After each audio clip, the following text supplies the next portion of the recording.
Okay, now into the much tougher bar chords. Now you know, I'm assuming you know regular bar chords like F, C. What am I doing here? I can't play. F, C, D, A. If you know those bar chords, then any bar chord that you play that's a G,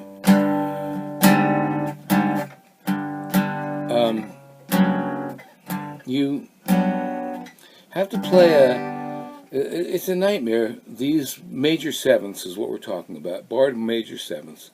You have two positions. Once again, you've got your first position and your second position. You can play it that way, or you can play it, some people play it this way. I almost always play it this way, unless I'm doing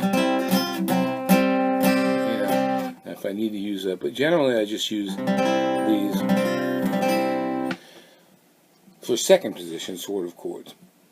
So if you're in the first position, or whatever they call it, in G, you have to play this to get a major seventh.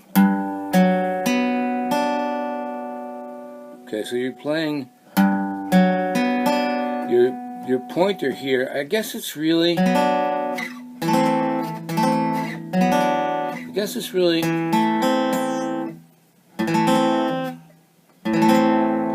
A minor here, re-fingered, because you've got to have your pointer free, like this.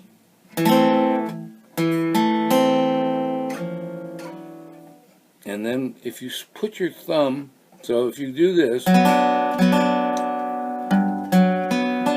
your pointer is hitting the G, right? And then this is a bit of a nightmare, this chord.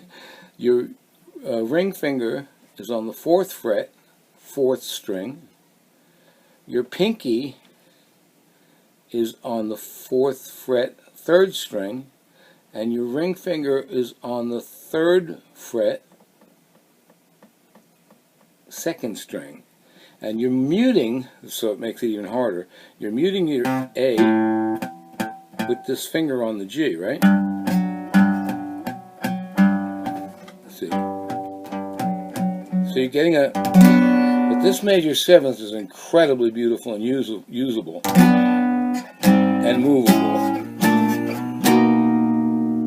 And the same thing goes for a second position here, where you're basically taking the A major seventh that I showed you in the last lesson, A major seventh, and refingering that in similar fashion, right? And sliding that.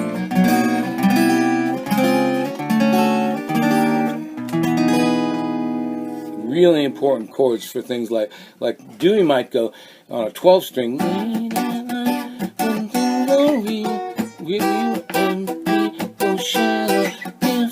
which I think he actually did on the original. But when I play it live, I go, late at night, when things are real, and people share gifts don't get between themselves.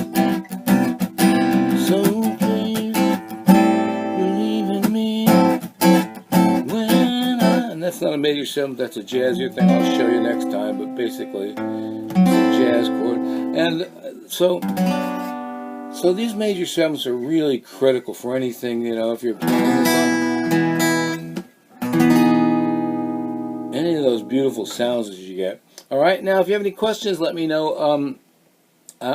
If you want me to make a chord charts of all these positions and stuff, I will. Just let me know. I'll probably also redo this video later as we get rolling and I get a chance to get some of the stuff cleaned up. But that should start you on bar chords.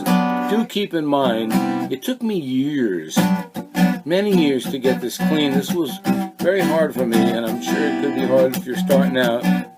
Once it gets automatic, you don't even have to think about it, but at first it's so difficult. And when you change the chords, I want you eventually to just lay a chord down. I don't want you to be going one finger, one finger, one finger. You have to start that way, of course. But eventually, it could take a year or two or more, but don't worry about it. It's not a race.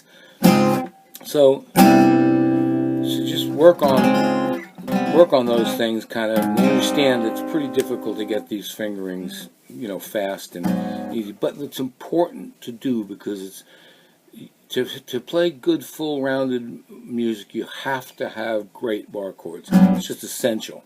All right, talk to you soon.